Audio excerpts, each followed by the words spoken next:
Hey everyone, my name is Anders, and today we're going to go over the Q4 earnings release for Prolibis. It's always good to look at these releases to gauge how the company is doing and get an idea of what they have in store for the future. That said, I've listened to most of these quarterly earnings calls by Prolibis and other companies for the past few years. Statements are always going to be made precisely to reflect what we see on the report. It is never going to be a negative outlook, of course. No investor wants to hear the company's CFO saying that they had a net loss this quarter because they were incompetent and have no idea what they're doing. That just doesn't inspire confidence, so you don't tend to see that, and as a result you see a lot of the same old statements. Very few details unless they need to divulge some information to keep investor interest. You want to come at these with a sort of neutral stance. The whole point of these is to give investors information on their general strategy for the coming year, how they did in the past quarter and the past year. We'll be going over these and I'll give my opinions, but by no means will any of this be investing advice. That's not what I'm here to do. The first thing I want to talk about is Crimson Desert, of course. That's Prolibis' next game. What information do we have from this earnings call? Do we have a release date? Well, Crimson Desert is again going to be labeled as an open world single player RPG. That is what the game is, and they're sounding pretty confident about the game's success after initial feedback from internal and closed door demos. The game is in the final stages of optimization and polish. They are aiming to focus on in-game content and fortifying the open world immersive feel. Marketing for the game is going to start in the second half of this year. They said they will be making a marketing push and the marketing will ramp up into the release of the game. However, Prolibis has not really given us a release window. Marketing is supposed to end near the end of the year, so we can infer right now that they're looking at an end of year or Q1 2025 release for the game. More than likely, the release will be in the first half of 2025. Again, that's just what they're alluding to. They have not gone out ahead and said first half 2025. They're not going to give us a release date until marketing ramps up later this year. They did mention a couple of console technical limitations and having to overdevelop to compensate for the aging console hardware. They realized that difficulties coming from the poor performance of Black Desert Online on console, so they're focusing on trying to get that right with the experience gained over the years. Some good news is that apparently we will have a business to consumer demo release of Crimson Desert, so a beta if you like, in the second half of this year as part of their marketing strategy, which would consist of a vertical slice of the game being available to us. They mentioned it would be a larger slice than what the industry insiders and journalists got to play back in G-Star 2023, so beta this summer 2024. Feedback from those users in Korea who got to play the demo at G-Star say Crimson Desert is set to be one of the most ambitious and high quality games ever released by a Korean company. That's a lot of pressure and expectations are high, especially after all of these years, but they seem pretty confident, and from the gameplay trailer they released in the past, it does seem like the game has potential. The two other major IPs for Prolibis, or next generation IPs at least, DokeV and Plan 8, were not even mentioned in this earnings call. Last we heard about these IPs, DokeV was set to release after Crimson Desert, but they have had some major developer turnover issues on that team, so it's tough to say more unless they elaborate on the state of that game in a future announcement. Now, Plan 8 is supposed to be an MMO shooter that we know very little about, so not much more to go on there. For Black Desert, BDO is releasing in China this year if they can get the Chinese gaming license approved and finalized. This doesn't affect you directly if you're a player for BDO, but this is huge news. China is a massive market, but it is also very strict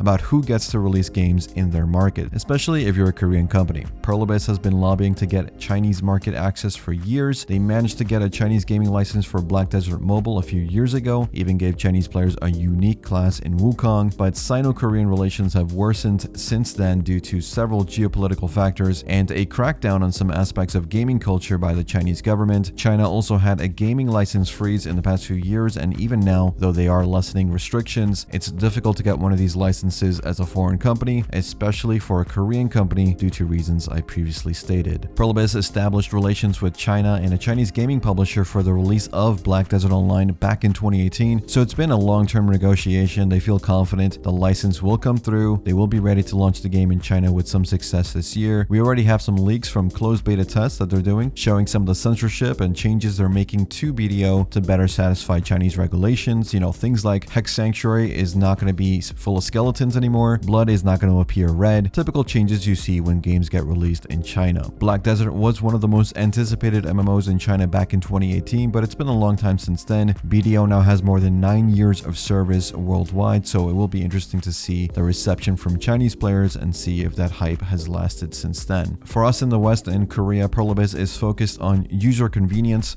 and user support for BDO. That means quality of life updates. They're trying to fight the stigma stigma of BDO having a high barrier of entry, which I can personally say they have done incredible things in this area, but they are still suffering from what I believe to be an overabundance of game items, overly complicated game systems, unintuitive UI design. All of these things are slowly being updated and revamped, so I'm confident the game will get easier for new players over time. As a veteran player in 2024, you know just how easy the game has become, especially in progression to a certain point, but the beginner experience is still clunky, lacking polish for someone completely new to the game. That is an area they need to continue working on. They spoke about how the release of Land of the Morning Light was well received globally, so they have accelerated development on part 2 of the region to have it released within the next quarter if possible. This is also when we will be getting that new class. BDO remains their top contributing IP, with North America and European regions bringing in the bulk of the revenue for the company. Compared to other Korean developers, Prolibis makes most of their money from these two regions, which is rare to see. Companies like Nexon, for example, a much larger company with a larger amount of products under their belt, have a serious problem penetrating the Western market. Most of Nexon's revenue comes from PC sales in Korea instead of the West. For EVE Online, CCP was bought out years ago by Prolibis, if you didn't know. The game is now 20 years in service, a truly amazing feat really. However, I think we can say the glory days of EVE are in the past, but they are trying to use the EVE IP to make more games in that universe and continue supporting the main MMO with expansions. The Havoc expansion did well for them recently. EVE Vanguard led to their highest daily concurrent users in the past 5 years, and EVE Project Awakening is moving ahead with development after receiving some feedback from a closed beta test of the game. This EVE Project Awakening is a new game set in the EVE universe utilizing blockchain technology. This was a trend not too long ago, but Prolibis as a company has poor revenue diversity. Right now they make most of their money from BDO. With BDO getting older, their revenue has also decreased by 18% in the last year. They're going through some cost-cutting measures as well and trying to optimize their operations, improving company cost structures,